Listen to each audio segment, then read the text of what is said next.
Flosstube. My name is Becca and I'm SamBrie Stitches here on YouTube and other social media platforms. And this is another special edition of Interview with a Flosstuber. I am excited to be here with Chris, who is the camping stitcher on YouTube and on Instagram. Chris shows some beautiful eye candy in the form of samplers for the most part. She does other stitching too, but those samplers are gorgeous. As well as she's a fellow owl lover and a fellow tea lover. I have my tea. You do too. What is it? And Bigfoot and a Bigfoot lover. Oh, that's awesome. I did not have that in there. And also loves to camp, hence the name. I love to camp as well. We do. Also, I enjoy her videos because of all of that, but she also has a cool little piece to it called Campfire Stories, and that's kind of fun to listen to her different stories. I know that's a big hit on her channel as well, so that's a really neat kind of, you know, you get to hear stories. She had a really cool interaction with the owl, which I was super jealous about, but that was kind of neat. And then she also has a very talented husband who is a woodworker, and they have an Etsy shop that I'll link down below where they make floss winders. Which is pretty neat as well. So all of the information will be linked down below so you can go check out Chris's Instagram and Etsy and all that kind of stuff. So before I jump into the questions, would you like to tell us a little bit more about yourself? Oh, sure. And thank you for having me, Becca. This is just so exciting. I'm a little nervous, but yeah, this is good. We had chats before, so I surprisingly am kind of an introvert. So we've been in New Jersey for since 1990. My husband and I, we've been married for 38 years. We have 2 grown boys, and they live out of state. I have 1 grandchild. And I've just been crafty my whole life pretty much. I think I learned how to crochet when I was 4, and it's just been a slippery slope since then. If something goes by me, I just try it. If I like it, I stick with it. So I love making things. I love doing things. So we live pretty rurally in New Jersey. And so we have about 2 acres, and we've had sheep and we have chickens, and kind of when we moved here, it was a dirt road. So now it's paved, but it's hard to believe New Jersey has that, but it does. So we really like it here. And that's pretty much about it. I'm a paraeducator, so I've been doing that. This is my 25th year. So time. Not so much. I don't know how much longer I'll do it, but I've been doing it for a long time. Yeah, definitely. Mm-hmm. Oh, that's so cool. So you have like just a little bit of a farm type of setup. We used to have sheep. It's just, having animals. Even like we have pets, we have 2 dogs, we have some parrots, and but it takes a lot when you're taking care of animals. Yeah. It's really involved. So we don't have it anymore. We just have the chickens for the eggs. So special guest. Oh, I'm in it. No, I didn't think I was. Sorry. Delivering her new iPad. That's the woodworker. Oh, your new iPad. It's here. Oh, sorry. Well, that's neat. Oh, yeah, it is Wednesday. It's launch day. So you just got it on launch day. That's pretty cool. Yeah. Very cool. Okay, well, let's jump into some questions and get going on the interview. It was really nice to kind of learn a little bit more about you and meet your husband really quickly. So the first question is, why did you start a floss tube, and were there any particular motivations? When I got back into cross stitching in 2020, one of the reasons I got back into it was I saw somebody do some cross stitch, and they said, "Oh, you should watch some videos on YouTube." And I did a quick search, and Flosstube just like was everywhere when I did the search, and I started watching it, and then I got back into stitching, and then you just start watching it, and it just seemed like such a great community. It just seemed so welcoming. And at the time we were just getting into the pandemic, So I was just like, it was a thought, and I really kind of kicked myself for not doing it sooner, because I really think we all needed to reach out that way. So, but I was a chicken. I didn't think anybody would watch. I really didn't. But then, I figured, well, what if they don't? I have a record of my stitching, and my family will always have a record of me jibber jabbering if they ever, want to see mom jibber jabbering or something like that. So I just figured I'd share and try to contribute a little bit to the community. It's been great. People have been really welcoming. Yeah. Yeah. Our community and it comes up all the time in my interviews, how supportive and amazing the community is. And It's just, yeah, so kind and generous. And, I haven't had anybody say anything, it's just been nice. It has. I'm glad I did it. yeah. Well, that's great. Yeah. There's people that, ask in the comments, about they're thinking of starting a Flosstube channel, but they're nervous that, any advice or anything like that is what I get. And I just say, do it. It took me, I did a couple, practice videos, because how awkward it is to sit and talk to yourself, and you're like, this is really weird.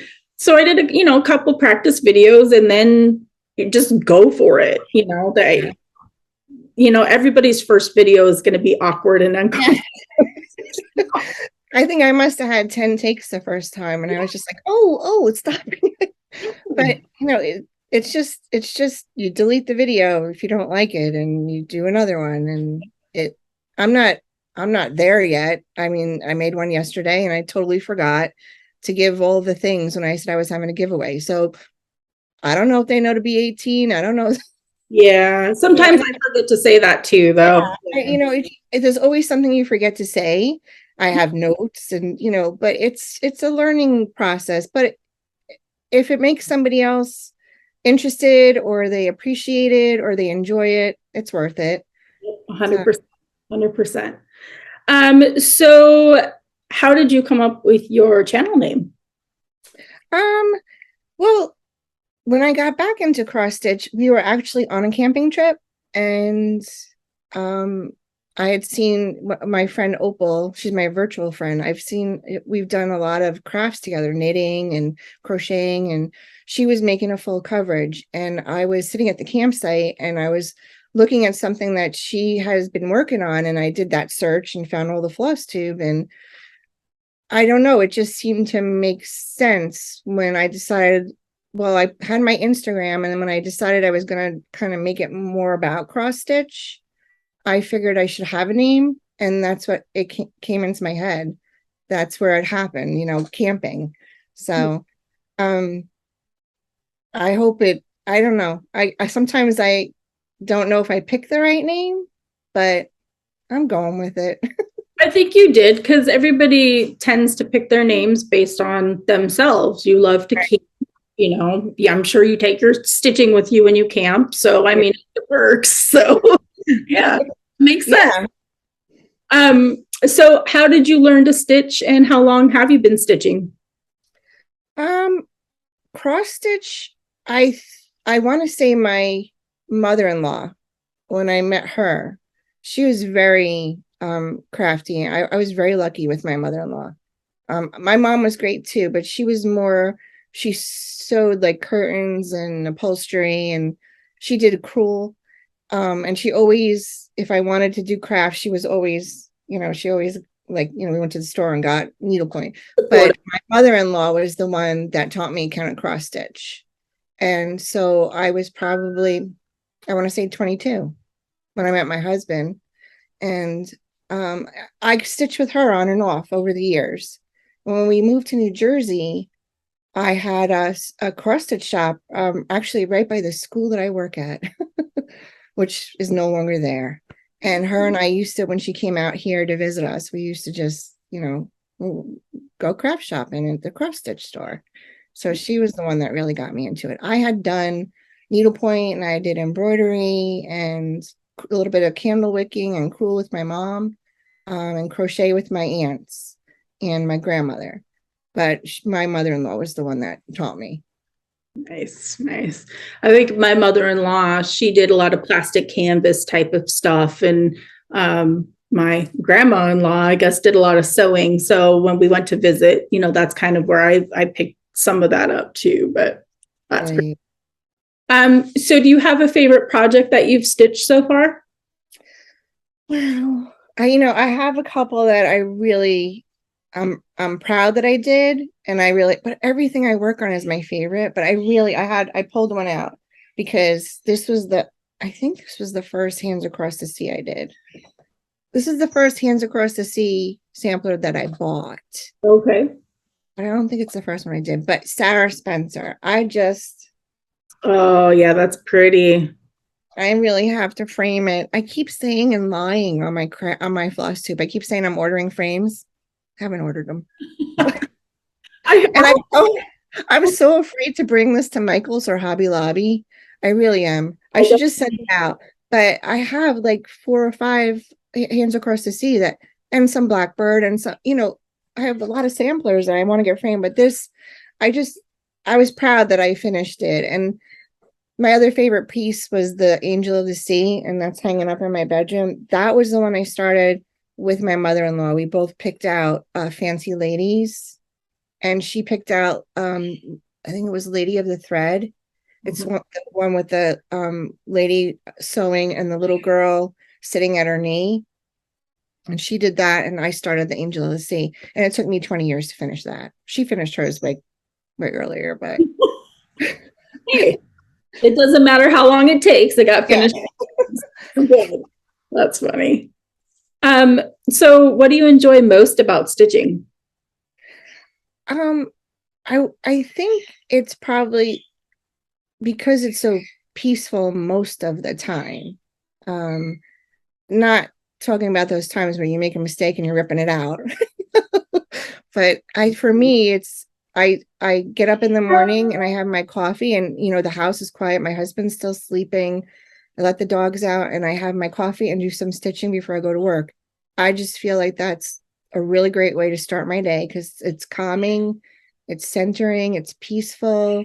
I feel like I accomplished something in the morning. Like I could do chores and stuff, but like I said, I don't want to wake my husband up, so it's quiet.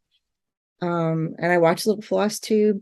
It's just me time. It's not something that you're doing for somebody else necessarily, even though if you're making something for somebody, it's something that you're doing for you.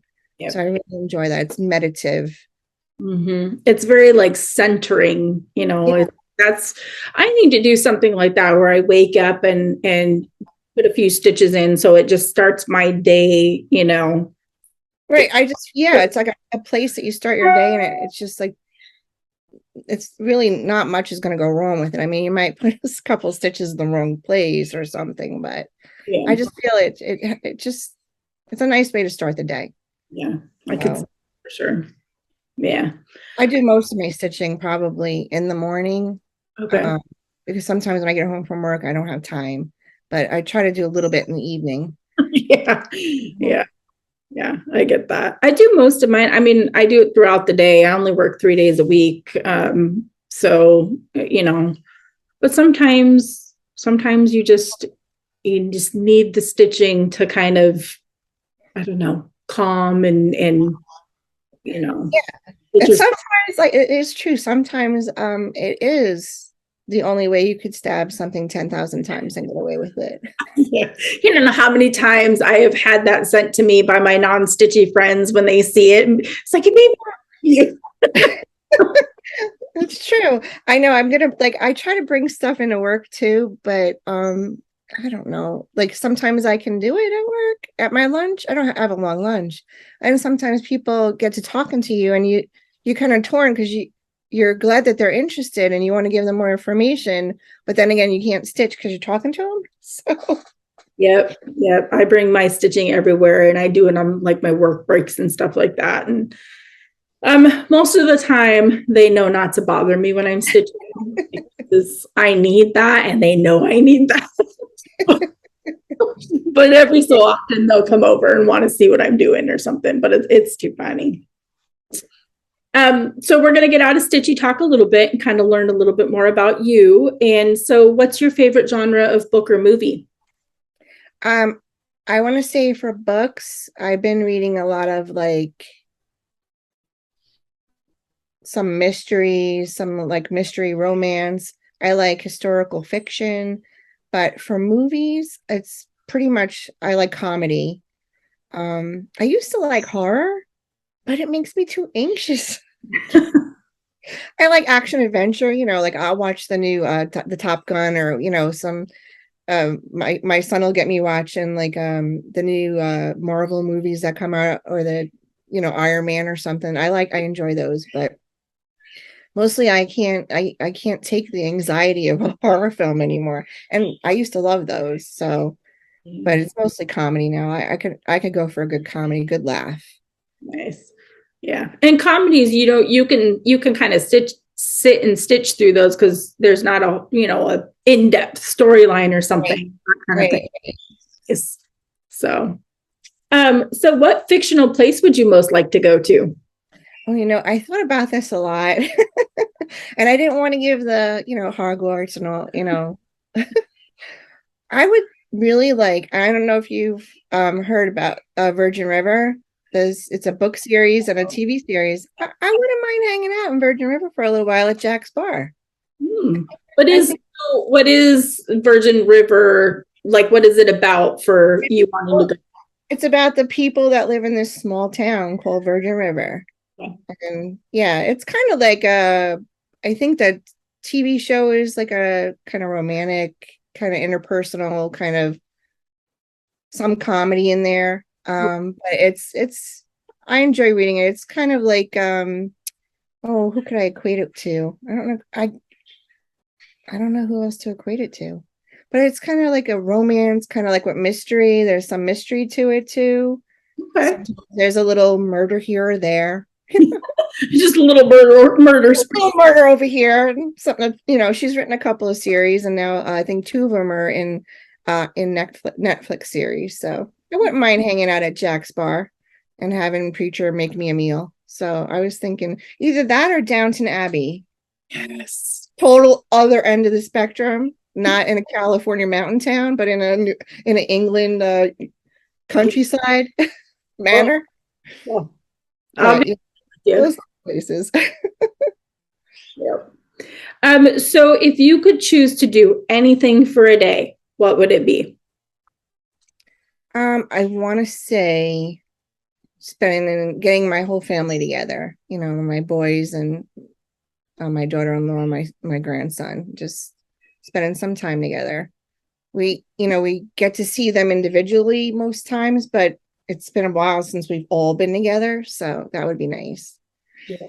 I understand that. I'm starting to fear when, my girls move out and start families of their own. And I'm like, am I going to get to see them? Where are they going to be? So I totally understand that. And that's the thing that, as a parent, you're like, you want to raise your kids to spread their wings and fly, and they spread their wings and flew. And it's like, not that we're in touch all the time. It's just that you want to encourage them, but I think we encouraged them a little too far away. Yeah, well, my older daughter wanted to, before the pandemic, because she's graduated with her bachelor's and all this stuff. And before the pandemic, she wanted to go like overseas and live and work there. And I'm like, do that. And people at work were like, if we see you crying under the table, we know to leave you alone. Yeah. I felt like that when my son, my youngest son, joined the Army. Yeah. That was tough. Yeah. Well, that sounds like an amazing day if you could just get everybody together and soon, hopefully soon. I think the last couple of years kind of put a crank in all of us getting together, right? That if you had your kids and your family close, you were pretty fortunate to have them around. Yeah. It was a couple of years. Yep. So I know we touched on this a little bit earlier in the interview, but do you have any other hobbies besides cross stitch? So many hobbies. Primarily it's cross stitch now, but I was really a big knitter crocheted. I think my aunt taught me when I was 4. I have a loom. I have a spinning wheel. I do some journaling.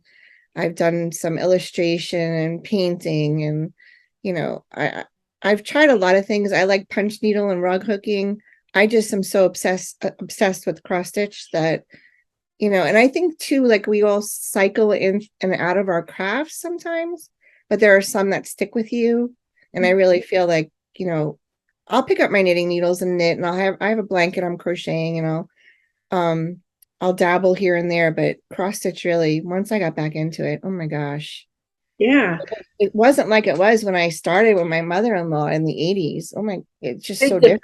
Yep, big difference. I've actually noticed that throughout the interviews that people that are multi-craftable, that have all the different types of crafts that they do, cross stitch seems to be the one main, craft that they do. And it's that feeling of you just want to stitch. And it's really weird how cross stitch pulls all of us to just that when there's all these other crafts. It's true. Yeah, but it does it for so many people too. Once I got back into it, it's funny because my mother-in-law passed away about 6 years ago, and she couldn't cross stitch for the last few years of her life because she was very sick. But when I cross stitch, I feel like she's hanging out with me, and it's kind of cool. And it's portable, and it doesn't take, like, if you look behind me, that's all yarn in there. Oh, wow. Okay. That's a lot of yarn. That's a lot of space. My cross stitch is like this much. Yeah. And I have a lot. Like if I look at my spreadsheets, I have a lot of charts. I have a lot of floss. But it takes up so little room, and you could take it with you. It doesn't take much to take it with you. When I used to go camping, I used to take it my spinning wheel with me, my folding spinning wheel.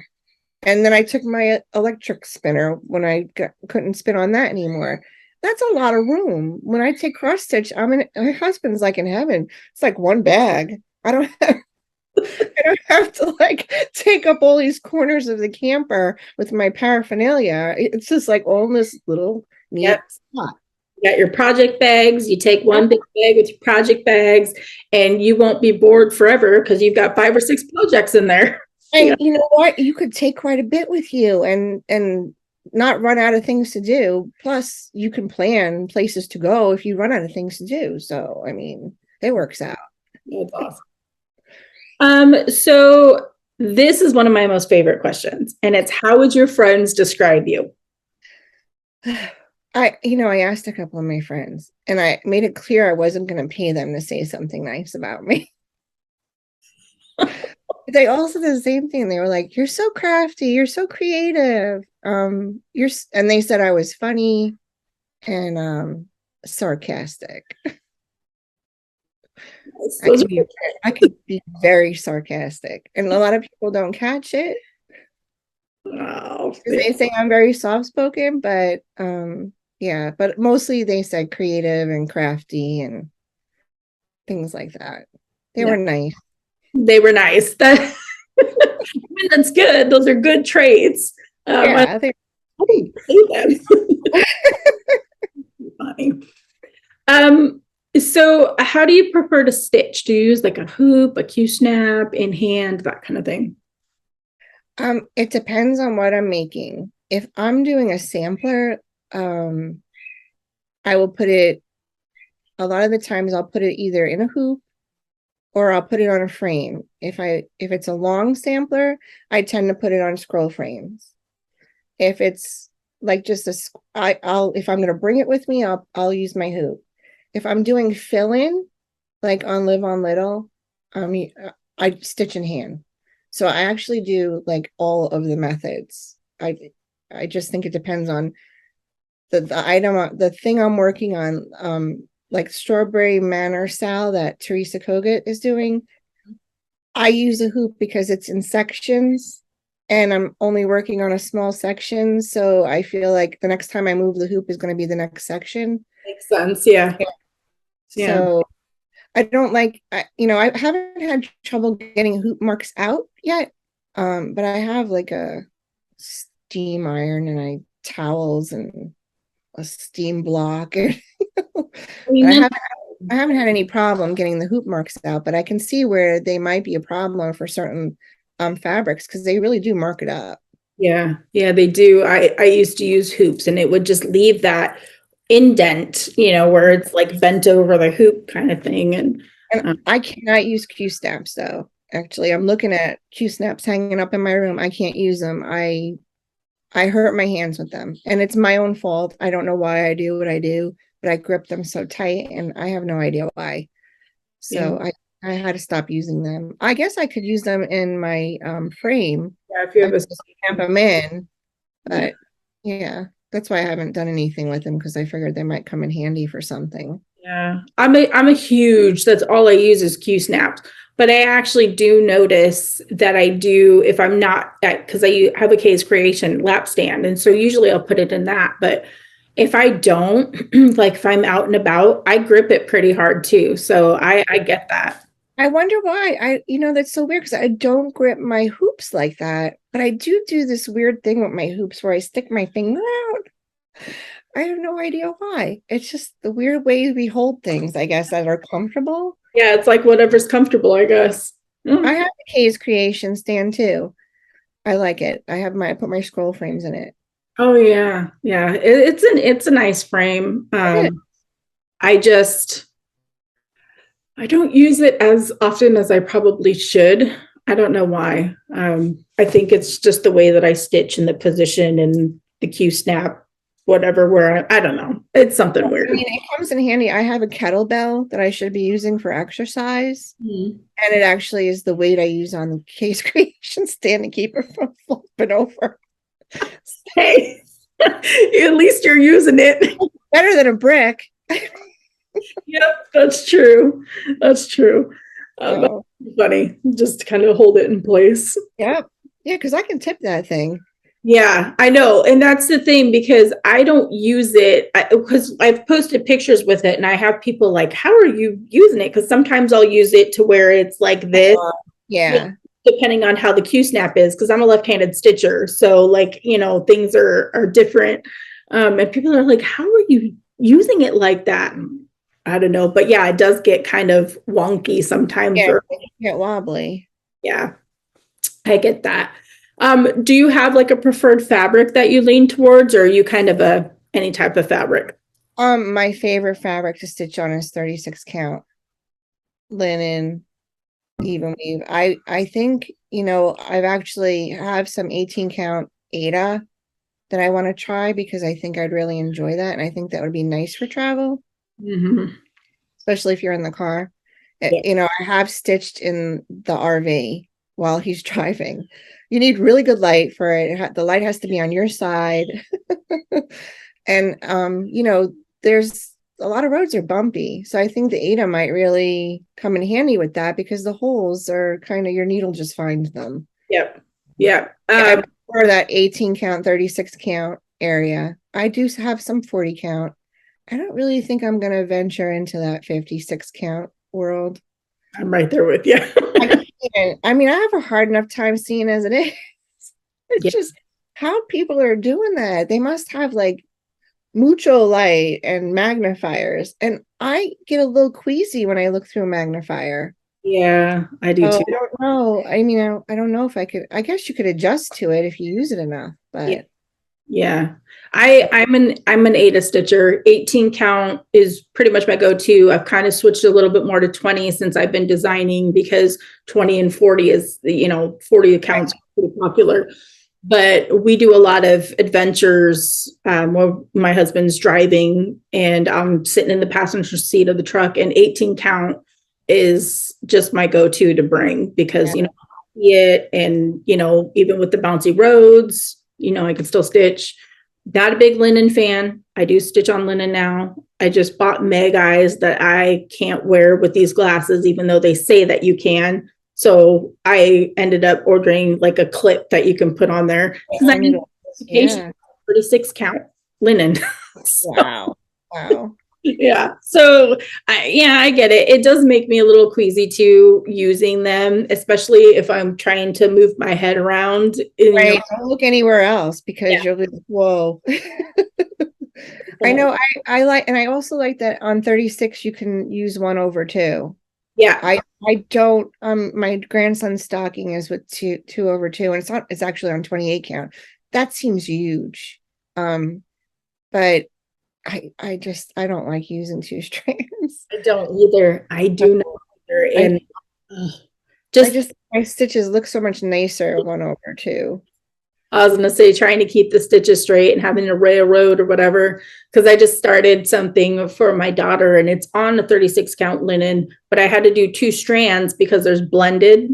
And I am just like, one, it's on linen, and 2, it's 2 strands. So I'm like, I have to make it through this. It's a beautiful and sampler reproduction, but it's driving you nuts. I just don't enjoy. So yeah. Oh, that's crazy. So do you have like a favorite place that you've traveled, and did you bring stitching along when you went? I bring stitching everywhere we go now. So most times we're heading out west because we have family in Colorado and we have family in Texas. Okay. So I think this year my favorite place to stitch was probably when we were in Wyoming and Colorado. But my favorite place that I've ever gone is Alaska. And no, I didn't bring stitching, but I bought stitching when I was there. And I actually started something when I was there, but I didn't finish it until this past 2 years. That was one of the first things I finished when I went back into it. Was the Angel of the Sea and that Alaska piece with the eagle. I bought that in Ketchikan. And that was, we were married 10, was it for our 20th anniversary? So yeah, 18 years ago. That's when I picked that up. So that was my favorite place, Alaska. That's funny that you mentioned Alaska, because the end of June next year is our 25th anniversary, and we want to try and plan a like bucket list trip to Alaska. Oh, go. Yeah. So we're thinking probably not in June because there's so much going on in June, but to celebrate our 25th, Alaska is where we want to go. So that's kind of so much in common. Yeah, we do. And I have a Jeep and you have a Jeep. Yep. Like we went in August. I think we went on a cruise and did the ports in Alaska. If we were going to go back again, we'd probably want to drive, but I would do a land thing. That's what I liked the cruise. I really enjoyed it, but I think if you could see more, you have more control over where you're going and what you're seeing, and it's more time, but if we did a cruise again, I would do it the opposite way. I would go do like the Denali thing and then take the cruise on the way home kind of thing. Yeah. We want to do a land one. My husband doesn't want to do a cruise at all. He doesn't want to be stuck on a ship, no matter how large it is, with a bunch of other people. That's just not my husband. Yeah, I was surprised. My husband planned that trip without telling me about it. So I'm surprised he did it. That's cool. Well, we'll have to chat afterwards or some other time about, what to do in Alaska, since we're trying to figure it out. That's pretty cool. Oh, that'll be nice.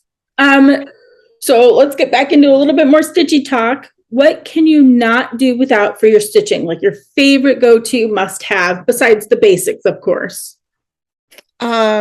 I would say my favorite go-to must-have would be my seam ripper. No, just kidding.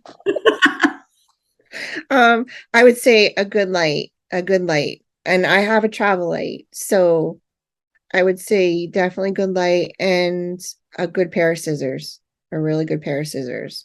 Yep. Not so good that you're going to cut your linen or your Ada, because I've done that too. Yeah, I almost did that.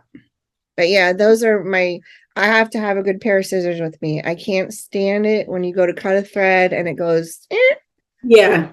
There's that thing where it doesn't cut and then you're just like shredding it. Yep, and it shreds. Yep, I get it. So I would say number one, good pair of scissors. That's good. Yeah, I have a portable light too. I have like the Halo Go that, is rechargeable, so you can kind of bring it everywhere. Yeah, that's what I have. And it's come in handy. Yeah. And it's even come in handy here when we lose power. That is true. Yeah, it's always charged. So I know at least I have a light to walk around in the dark with, but Oh, see, now if we lose power, that light is going to be used for me stitching in the dark. well, you got to walk to get to your stitching. You got to see it. So, and then you just claim it. Yeah. Yep, exactly. Mhm. Before we get to the last question, Okay. I'm just curious if there is something that not very many people know about you that you want to share. I would say probably that I'm more introverted than most people would think. And I'm probably more indoorsy than people would think, being that I'm the camping stitcher. So I enjoy the outdoors, but I'm not a big like mountain hiker. I'll take walks, but I had a bad experience on a mountain once, and yeah, it kind of cured me of like real hiking. Yeah, I can do it.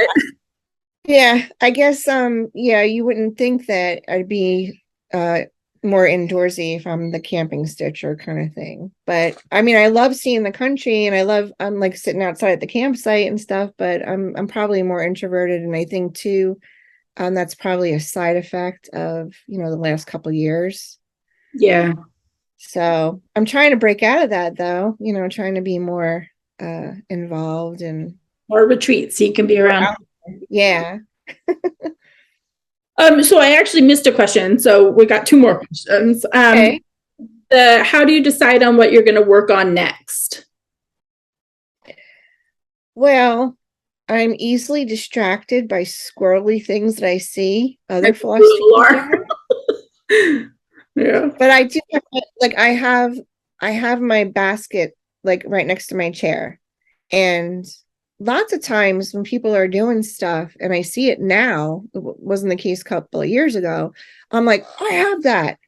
I'm going to start that. And I have like this, my like philosophy is I don't have a problem starting things. And if I don't work on them all, it's fine because they're still sitting here anyway. They're just sitting in a box and sitting in a cabinet and they're separated. So if I start something, they're just sitting together. So if I see something that I like and somebody else has got it done, sometimes I'll start stuff that way. And sometimes I just have this little list in my head of things that I want to do for like Christmas. And I have like in my head, I want to do another prairie schooler this year. So I'll pick one of those out. I don't necessarily have the specific one in my head, but I just know like I want to do another one this year. Okay. So, but lots of times I'm easily distracted by what you guys are doing. Yeah. Yeah. Yeah. FOMO, don't want to miss out on it. I get the whole starting it doesn't hurt it kind of concept, really, because the only thing I don't enjoy kidding up. I cannot like kidding up and then starting. I just so like I think maybe that's why I don't have as many new starts, is because I just dread that unless it comes kitted or something like that. It just, pulling floss, and I don't know. I just It's not my favorite thing because I get frustrated when I don't have what I need. Yeah. But the more like I think I have every single DMC color now. My son had given me a gift certificate and I just went through my cross stitch app and I went down the line and I just ordered the rest of the colors I didn't have, and I still find that I can't find what I need.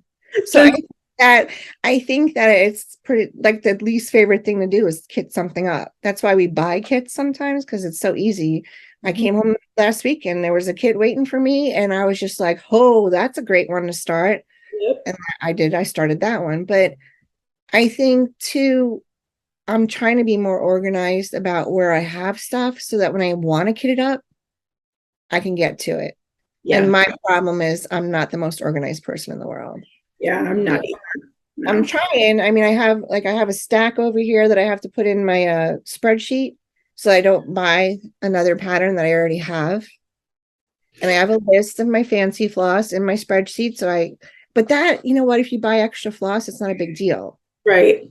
Those Yeah. patterns that kill you when you're buying like a $20 pattern and you do it again because you didn't know you had it or you forgot you had it.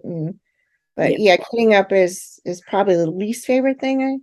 I have to kit something up for the 29th. There's a Sal starting and I'm like, ugh. Right. Like, wow. That's so funny because last night I was working on a sampler that I'm stitching for my daughter, and I have every DMC set or the whole set and then some. Like I have multiple organized in 2 baskets. They're in floss away bags, grouped by numbers. And I had pulled the DMC for this thing that I was working on.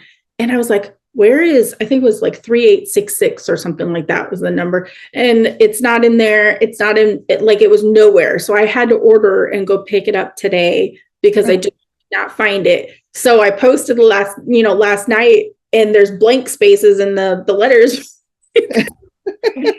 DMC. And I know, it's frustrating. Here's, I have no idea. And like I know I have them all, and that's the other problem when you have multiple starts, though. Some of those are hiding in your project bags. Yeah. So I'm trying to keep like the ones in the front have all the DMC, and the ones in the back, like I'll try to keep them in order so that I know, like, well, okay, these 3 project bags have DMC in them. If I'm missing a DMC color, it might be in those 3. And yeah, just so that I can find them.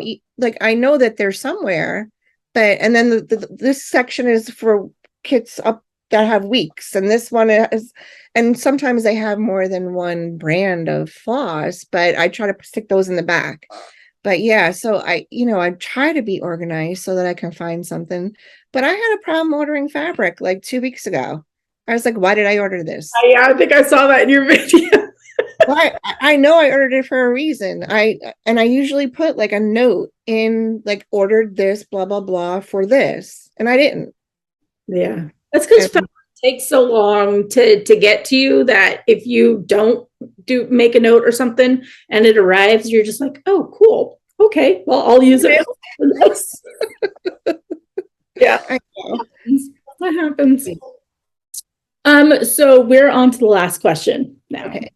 And this is probably my first favorite question out of all of them.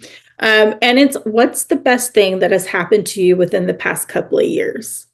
I asked this because the past couple of years have been really rough. We all know that. So just something that's come out of the past couple of years that has been positive. Well, hands down, my grandson. 100% my grandson. If you were going to ask me for a second place thing, it's coming back to cross stitch and finding the community. It's just been great because it's been a couple of rough years. Yeah. And we haven't all been able to get to our families, and that's been a comfort. So it's been hard for everyone.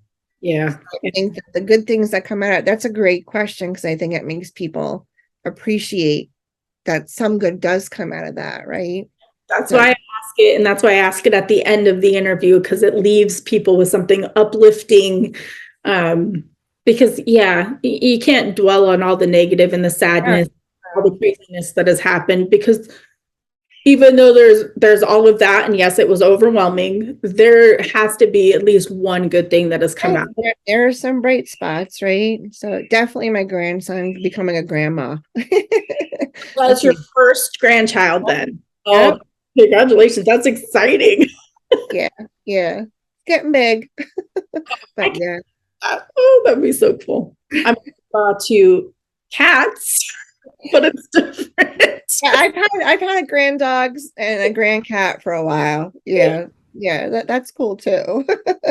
But, yeah, I'm sure there's something different about being, just being a grandma and being able to. Oh yeah, like you get that. I think you come through it in different stages of your life. When you get married, you have this revelation about what it's like to be, in a couple and a grown up. And when you have kids, you kind of get a little glimmer of what your parents might have been going through, right? Mm-hmm. So, but then grandparent is like, yeah, you're like, I do whatever I want. I can still. Not really, but you can. A little bit.